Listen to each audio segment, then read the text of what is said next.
बुद्धिबळात हे रहस्य आपल्या आयुष्यात लागू केले तर याचा परिणाम चांगला होईल की वाईट हे बघूयात. बुद्धिबळातील ही ट्रिक तुमच्या आयुष्यात खूप उपयोगी पडेल. व्हिडिओ शेवटपर्यंत नक्की पहा. आपण एक बुद्धिबळातलं उदाहरण घेऊया. या खेळामध्ये पांढरे आणि काळे दोन्ही बाजूस युद्ध चालू असते. तसेच आपल्या मनात देखील पॉझिटिव्ह आणि निगेटिव्ह विचारांमध्ये युद्ध चालू असते.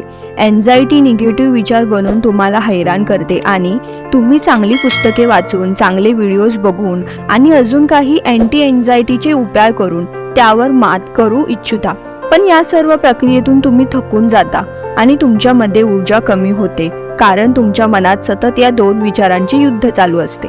तुम्हाला वाटते की तुम्ही अजून प्रयत्न केलात तर तुमच्या मनातील पांढरे सैनिक म्हणजेच पॉझिटिव्ह विचार जिंकतील, पण निगेटिव्ह विचार म्हणजे एन्झायटी सतत तुम्हाला चॅलेंज करत असते.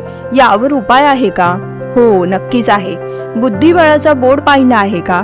बोर्डला कधीच पर्वा नसते की कोण जिंकत आहे, काळे की पांढरे सैनिक. बोर्ड फक्त पाहत असतो की खेळ कसा चालू आहे. तो कोणाची बाजू घेत नाही, कमी जास्त करत नाही किंवा न्यायाधीश होत नाही. तुम्ही त्या बोर्ड सारखे होऊ शकता का? युद्धात सहभागी होऊन काही हाती लागत नाही.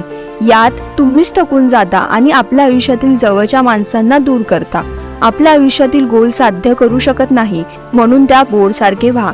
युद्धात सहभागी होऊ नका. आपले चांगले विचार आहेत की वाईट याचं वर्गीकरण करू नका. फक्त न्यूट्रल राहा आणि स्वतःला बर्नआउट पासून सांभाळा. एन्झायटी पासून हार मानू नका. नेहमी लक्षात ठेवा की तुम्ही एन्झायटीपेक्षा मनाने बळकट आणि स्मार्ट आहात, म्हणून चिंतेसमोर हात जोडू नका. लक्षात ठेवा, तुमचे गोल्स आणि व्हॅल्यू हे जास्त महत्त्वाचे आहेत. विचारांच्या युद्धात जिंकणे किंवा हारणे हे महत्त्वाचे नाही. मित्रांनो, व्हिडिओ आवडला असेल तर नक्की लाईक, शेअर आणि सबस्क्राईब करा. धन्यवाद.